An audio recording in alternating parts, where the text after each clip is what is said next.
कभी सोचा है कि कुछ स्कूल प्रोजेक्ट्स को ही हमेशा ए प्लस क्यों मिलता है? आखिर उनमें ऐसा क्या खास होता है? तो आज हम एक मल्टीप्लिकेशन टेबल बुक प्रोजेक्ट को कह सकते हैं परत दर परत खोलकर इसी राज को जानने की कोशिश करेंगे। चलिए फिर शुरू करते हैं। तो सवाल यह है कि एक ए प्लस स्कूल प्रोजेक्ट असल में दिखता कैसा है? क्या वो सिर्फ रंगीन कागज और अच्छी हैंडराइटिंग है? नहीं, उससे कहीं ज्यादा होता है। तो फिर वो कौन सी चीज है जो एक प्रोजेक्ट को बाकियों से बिल्कुल अलग खड़ा कर देती है? इस सवाल का जवाब ना हम किसी गाइड बुक की तरह नहीं ढूंढेंगे, बल्कि एक मैकेनिक की तरह। हम एक बेहतरीन प्रोजेक्ट को पूरी तरह से खोल कर देखेंगे। मतलब उसके अंदर क्या क्या पुर्जे हैं और वो सब मिलकर काम कैसे करते हैं। तो सबसे पहले बात करते हैं प्रोजेक्ट के ओवरव्यू की। इसे हम सफलता का ब्लूप्रिंट भी कह सकते हैं, क्योंकि सारी नींव वो यहीं से रखी जाती है। अच्छा, तो जिस प्रोजेक्ट को हम आज डिकंस्ट्रक्ट कर रहे हैं वो है क्लास 6 से 8 के लिए एक मैथ्स प्रोजेक्ट। नाम है इसका मल्टीप्लिकेशन टेबल बुक। समझिए, यही हमारी आज की केस स्टडी है। अब ये जानना बहुत जरूरी है कि इस प्रोजेक्ट के पीछे की सोच क्या है। ये असल में कॉम्पिटेंसी बेस्ड लर्निंग पर आधारित है। इसका सीधा सा मतलब ये है कि जोर सिर्फ काम खत्म करने पर नहीं है, बल्कि इस बात पर है कि इससे कौन से खास स्किल्स और नॉलेज सीखे गए और उन्हें दिखाया कैसे गया। और हाँ, इसमें दो और जरूरी आइडियाज जुड़े हुए हैं। पहला है एक्सपीरियंशियल लर्निंग, मतलब करके सीखना, और दूसरा है आर्ट इंटीग्रेटेड अप्रोच, यानी पढ़ाई को आर्ट के साथ मिलाना। और यह सिर्फ सजावट के लिए नहीं है, बल्कि मुश्किल कॉन्सेप्ट्स को आसान और यादगार बनाने का एक तरीका है। चलिए, तो नींव तो तैयार हो गई। अब देखते हैं कि इस किताब के पन्नों के अंदर असल में है क्या। देखिए, इसका असली मकसद सिर्फ पहाड़े रटना बिल्कुल नहीं है। ये तो गुणा यानी मल्टीप्लिकेशन को एक पहेली की तरह देखने के बारे में है।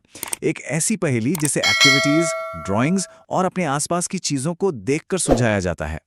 तो एक स्टूडेंट असल में इसमें खोजता क्या है? वो मल्टीप्लिकेशन के अंदर छिपे हुए पैटर्न्स को ढूंढता है, टेबल्स को तस्वीरों में बदलता है, अपनी रोज की जिंदगी से मिसालें ढूंढता है, और हाँ, आर्ट का इस्तेमाल करके इंटरेस्टिंग चार्ट्स बनाता है।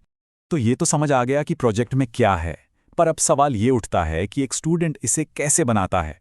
तो चलिए अब इसकी पूरी प्रोसेस को समझते हैं। ये पूरी प्रोसेस ना 4 आसान स्टेप्स में बटी हुई है। सबसे पहले जानकारी इकट्ठा की जाती है, फिर अपने आसपास असली दुनिया में उदाहरण खोजे जाते हैं। इसके बाद जो भी मिला है उसे क्लासिफाई और कंपेयर किया जाता है, और आखिर में अपनी सारी खोज को बनाया और दिखाया जाता है। और ये जो बनाने वाला स्टेप है ना, असली जादू यहीं होता है। Students diagrams, charts, simple models और छोटे-छोटे डेमोन्स्ट्रेशंस के जरिए अपनी लर्निंग को जिंदा कर देते हैं। ये इस बात का सबूत है कि सीखना सिर्फ पढ़ना नहीं, बल्कि कुछ करना भी है। देखिए, कोई भी शानदार आइडिया एक खराब प्रेजेंटेशन की वजह से बेकार हो सकता है। इसीलिए अब इस प्रोजेक्ट फाइल के स्ट्रक्चर को समझना बहुत जरूरी है। तो चलिए एक पन्ना दर पन्ना टूर करते हैं।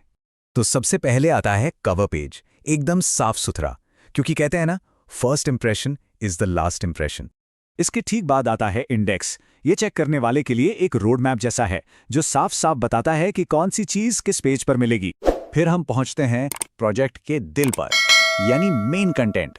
ये वो जगह है जहां सारी रिसर्च और असली मेहनत नजर आती है। इसके बाद नंबर आता है एक्टिविटी पेजेस का। ये इस बात का सबूत है कि स्टूडेंट ने सिर्फ थ्योरी नहीं पढ़ी, बल्कि अपने हाथों से कुछ बनाया भी है, कुछ सीखा भी है। और इन सबको जो चीज एक साथ बांध कर रखती है वो है एक साफ सुथरी, ऑर्गेनाइज्ड और अच्छी तरह से स्ट्रक्चर्ड प्रेजेंटेशन। एक बात हमेशा याद रखनी चाहिए, एक अच्छा स्ट्रक्चर आधे नंबर तो वैसे ही पक्के कर देता है।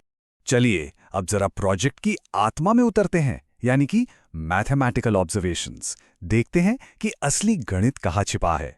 हर चीज की शुरुआत होती है एक बिल्कुल साफ सुथरी मल्टीप्लिकेशन टेबल से, जैसे कि यहां 7 का टेबल दिखाया गया है। प्रेजेंटेशन कितनी सीधी और क्लियर है, ये देखने वाली बात है। लेकिन एक बेहतरीन प्रोजेक्ट सिर्फ टेबल्स पर ही नहीं रुक जाता। उसमें मैथ्स को और बेहतर तरीके से समझाने के लिए डायग्राम्स, इलस्ट्रेशंस और डेटा चार्ट्स का भी इस्तेमाल होता है। यही चीज दिखाती है कि स्टूडेंट ने टॉपिक को कितनी गहराई से समझा है। आखिर में अगर इस पूरे प्रोजेक्ट को एक लाइन में समेटना हो तो वो ये होगी: चित्रों, गतिविधियों और एक्सप्लेनेशंस के जरिए किसी टॉपिक की एक सिस्टमैटिक प्रेजेंटेशन। बस यही इसका असली सार है।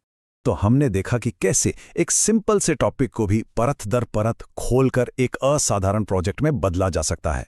अब सोचने वाली बात यह है कि इस तरीके का इस्तेमाल करके अगला कौन सा कॉम्प्लेक्स आइडिया है जिसे दुनिया के सामने इतने ही सरल तरीके से रखा जा सकता है।